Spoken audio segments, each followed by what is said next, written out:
జై భారతమాత. అమ్మమ్మ కబుర్లకి ఆహ్వానం. భారతీయ సంస్కృతిలో చాలా ముఖ్యమైన అంశం ధర్మం. ఈ ధర్మాన్ని పాటించడంలో ప్రతి మనిషి కూడా అనుసరించాల్సిన కొన్ని నియమాలు ఉన్నాయి. ఆ నియమాలలో తను సంపాదించిన దాన్ని తను ఒక్కడే స్వార్థంగా భుజించకుండా మొత్తం మిగిలిన వాళ్ళతో పంచుకోవడం అనేది చాలా ముఖ్యమైనది. దానం చేయడం, ధర్మం, దానం ఈ రెంటికి కూడా చాలా విలువ ఇచ్చింది భారతీయ సంస్కృతి. అయితే దానం ఎన్ని రకాలుగా ఉండాలి? ఈ రోజుల్లో కూడా మనకి ప్రతిసారి కనిపిస్తూనే ఉంటుంది. అవకాశం వచ్చినప్పుడు దానం చేయమని మన పెద్దవాళ్ళు చెప్తుంటారు.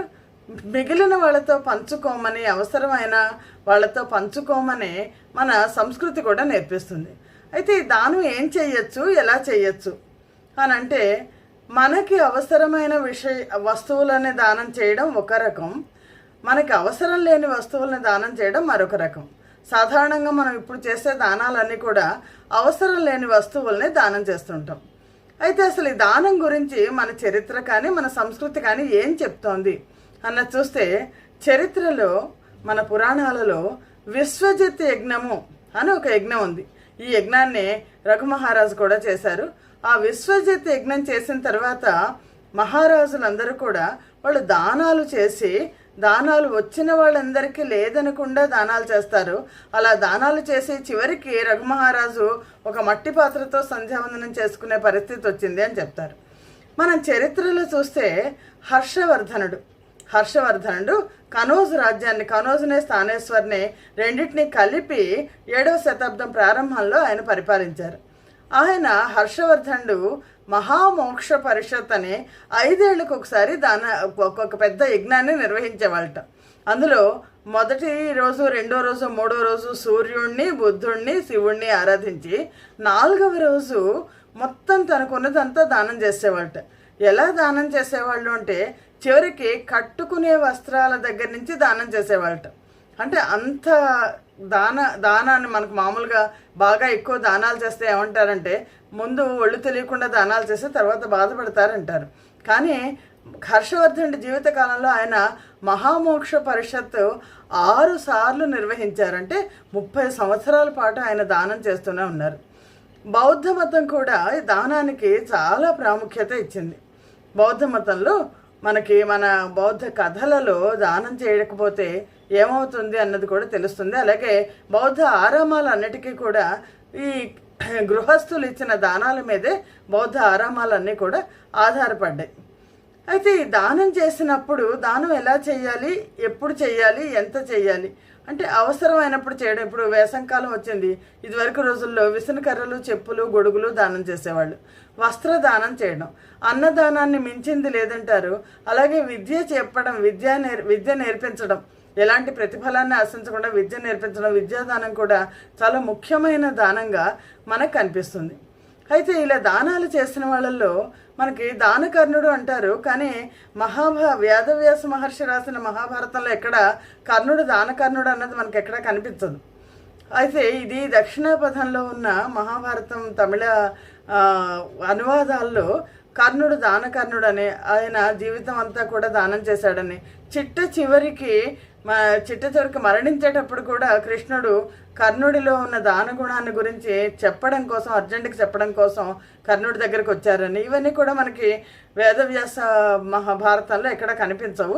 దక్షిణాపథంలో ఉన్న తమిళ భారతంలో కనిపించి అవి నెమ్మదిగా సినిమాల్లోకి వచ్చాయి. అందుకని సినిమాల్లో దానవీర సూరకర్ణ అనే సినిమాలు కూడా వచ్చాయి. మనకు మామూలుగా అసలు కర్ణుడు దానకర్ణుడు అవునా కదా అన్నది తెలియదు. ఇంకా దానం అంటే దానికి అత్యుత్తమ స్థితి ఏది అంటే, మనకి రంతిదేవుడి కథ కనిపిస్తుంది. రంతిదేవుడు మహాభారతంలోనే కనిపిస్తుంది. రంతిదేవుడు అనే అతను ఒక రాజు. అతను చాలా దయగలవాడు, దయార్ద్ర హృదయుడు.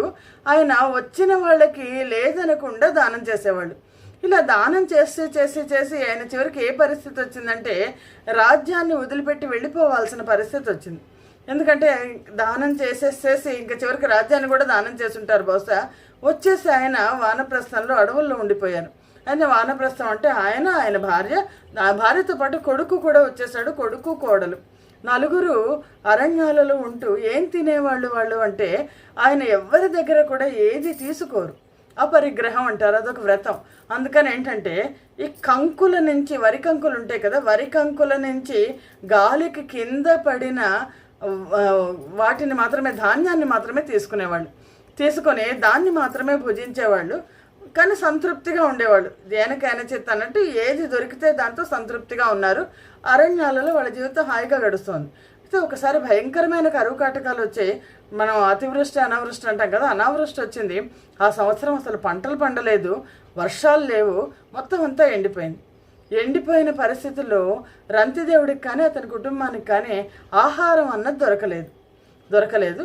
48 రోజుల తర్వాత రంతిదేవుడికి ఒక ఎవరి ఇంట్లోనో ఒక పండగ అయితే వాళ్ళు రమ్మని ఆహ్వానించారు. వాళ్ళు భోజనాన్ని ఇచ్చి పంపిస్తే కొంత భోజనం వచ్చింది. భోజనాన్ని తీసుకొచ్చారు. నలుగురు పెట్టుకొని తినడానికి కూర్చున్నారు. ఆయన మామూలుగా అయితే తీసుకునే ఆయన కాదు, కానీ వాళ్ళంతటి వాళ్ళు సంభావన కింద ఇచ్చారు. తిందామని అనుకునేసరికి ఎవరో ఒక అతను చాలా దీన స్థితిలో వచ్చేసరికి ముందర ఈ ఆహారంలో ఒక 4వ వంతు అతనికి ఇచ్చేసి మిగిలింది తిందాం అనుకునేసరికి ఇంకో అతను వచ్చాడు. అతను కూడా చాలా దీనావస్థలో ఉన్నాడు. అతనికి సగం ఉన్న దాంట్లో సగం ఇచ్చేశాక ఒక అతను కుక్కల్ని తీసుకొచ్చాడు. నా కుక్కలు చాలా ఆకలితో మలమల మాడిపోతున్నాయి, చచ్చిపోతాయి ఇవి అని అంటే ఆ మిగిలిన ఆహారాన్ని కూడా ఇచ్చేశారు. ఇంకా నీరు ఒక్కటే ఉంది. ఆ నీరు ఒక్కటే ఉన్నప్పుడు ఒక ముసలి అతను దాహం వేస్తోందని వచ్చేసరికి మనం రేపటిదాకా మనం బతకగతాం, కానీ ఇతను ఉండడు అని చెప్పేసి ఆ నీటిని కూడా ఇచ్చేశారు.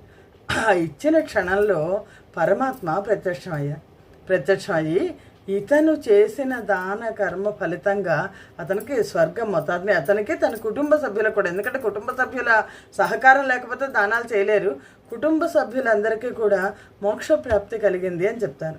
రంతిదేవుడి దానం అటువంటి గొప్ప దానం అసలు ఎలా ఉండాలి, దానం ఎలా చేయాలి అంటే అవతల వాళ్ళకి ఏది అవసరమో చేయాలి తప్ప మనకి ఏది అక్కర్లేదో అది చేయకూడదు.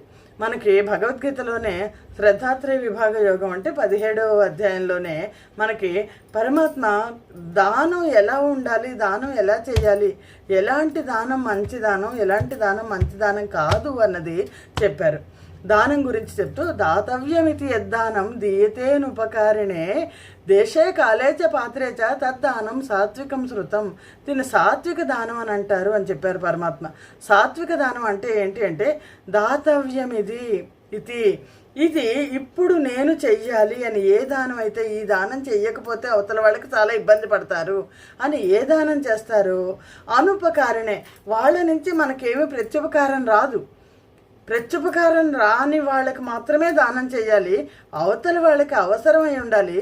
దేశే కాలేచ పాత్రేచ అన్నారు. అంటే ఎప్పుడు దానం చేయాలో అప్పుడు దానం చేయాలట, ఏ కాలంలో దానం చేయాలో ఆ కాలంలో దానం చేయాలి. అలాగే అవతల వాళ్ళ స్థాయిని బట్టి, పాత్ర అంటే స్థాయిని బట్టి దానం చేస్తే అది సాత్విక దానం అవుతుంది అని. ఒక ఎవరైనా వచ్చారు, ఆకలి వేయట్లేదు వాళ్ళకి, ఇదిగో మీరు ఇప్పుడు మధ్యాహ్నం వచ్చారు, మీరు అన్నం తినండి అంటే అది దానం అవ్వదు. అది అలాగే ఎత్తు ప్రత్యుపకారార్థం ఫలముద్దేశ్య వా పునః దీయతేచ పరిక్లిష్టం తద్దానం రాజసం స్మృతం అంటారు.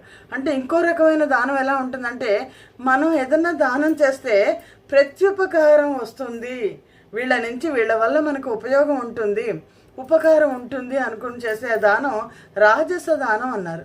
అలాగే దీనివల్ల నేను దానం చేస్తున్నాను కాబట్టి నాకు పుణ్యం వస్తుంది, లేదా నేను ఇప్పుడు దానం చేస్తే నాకు మంచి పేరు వస్తుంది, ఇలా అనుకుంటూ చేసే దానం ఎప్పుడు కూడా మంచి దానం కాదు, దానివల్ల ఉపయోగం ఉండదు అంటారు. ప్రత్యుపకారం అంటే ఒక ఉదాహరణ ఏంటంటే, ఇప్పుడు మన ఇంట్లో పని చేస్తున్న అమ్మాయి ఉంటుంది, ఆ అమ్మాయికి మనం ఒక కుట్టు మిషన్ ఇద్దామని అనుకున్నాం, కుట్టు మిషన్ ఇస్తే అమ్మాయికి దానం ఇచ్చినట్టే, నిజంగా మన వైపు నుంచి మనం దానం ఇచ్చినట్టే, కానీ దానివల్ల అమ్మాయి మళ్ళీ మనకి బాగా పనిచేస్తుంది అనే లోపల ఆ ప్రత్యుపకారాన్ని ఆశించడం కూడా ఉంటుంది. ఒకవేళ కనుక అమ్మాయి వెళ్ళిపోయింది, మానేసింది, అయ్యో మన దగ్గర తీసుకుని కూడా మానేసింది అని బాధపడడం కనిపిస్తుంటుంది. అంటే అలా బాధపడుతూ ఇస్తే ఏదైతే దీయతేచ పరిక్లిష్టం, ఏది ఇస్తే మనం మనసులో బాధపడుతుందో. ఒక్కోసారి ఏంటంటే చుట్టూ ఉన్న వాళ్ళందరూ దానం చేస్తుంటారు, మనం చేయకపోతే మన ఏమన్నా పిసినారు అనుకుంటారో మోని దానం చేసేస్తాం. ఆ దానం చేసి చేయడం ఇష్టం ఉండదు కానీ చేస్తాం. దాన్ని రాజస దానం, దానివల్ల ఉపయోగం లేదు అంటారు పరమాత్మ.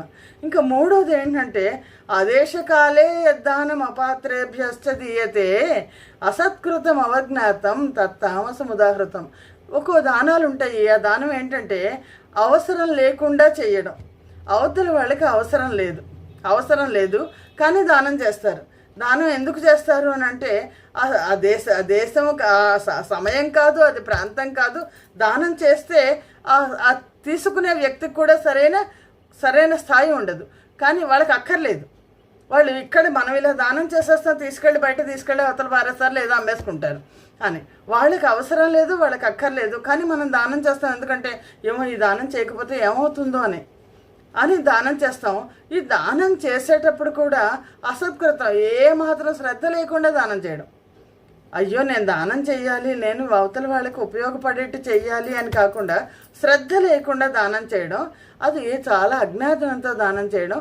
అలాంటి దానం ఎప్పుడు మంచిది కాదు అని చెప్తారు పరమాత్మ. మనం దానం చెయ్యాలి అని అనుకుంటే దానం ఎలా చేయాలి అంటే ఒక చేతితో దానం చేస్తే ఇంకో చేతికి తెలియకూడదు అంటారు. కానీ ఈ రోజుల్లో ఏమవుతుందంటే నేను ఇది దానం చేశాను అని చెప్పేసి ఫోటోలు తీసుకుని ఆ ఫోటోలన్నీ మనం పెట్టుకుని అబ్బా నువ్వు ఎంత గ్రేట్ అని అందరి చేత అనిపించుకుంటున్నాం. ఆ క్షణంలో మనం ఏమన్నా ఒకవేళ పుణ్యాన్ని సంపాదించుకుంటే దానం వల్ల అది కాస్త పోతుంది. మరి దానం ఎలా చేయాలి అంటే ఎవరికీ తెలియకుండా చేసేదే దానం, చేసిన తర్వాత మళ్ళీ అనుకోకుండా ఉండేదే దానం. చాలా ఇది ఒక చిన్న ఉదాహరణ కూడా చెప్తాను. మా తాతగారికి ఒకసారి చాలా అవసరమైనప్పుడు స్నేహితుడి దగ్గరికి వెళ్ళి నీ దగ్గర డబ్బులు పెట్టాను కదా నాకు ఇప్పుడు నా డబ్బులు నాకు ఇచ్చేసే అని అడిగారట.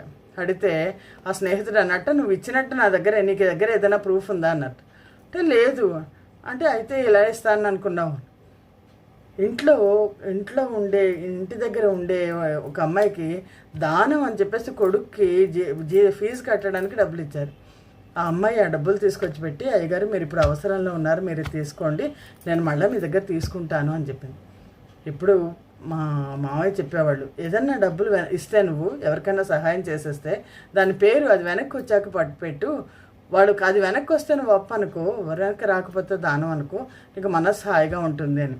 కానీ దానం చెయ్యడం అనేది ఇటు పెట్టిన ఏదో చెప్తారు, ఇటు పెట్టక ముక్తి రాదు అని మనకున్నది మనం మిగిలిన వాళ్ళతో పంచుకోగలిగితేనే మనం సంపన్నుల కింద లెక్క, లేకపోతే మనం సంపన్నుల కింద లెక్క కాదు. ఒక రాజుగారు భగవంతుడి గురించి ప్రార్థన చేస్తున్నట్ట. అతన్ని దానం అడగడానికి ఒక బిచ్చగాడు వచ్చాట.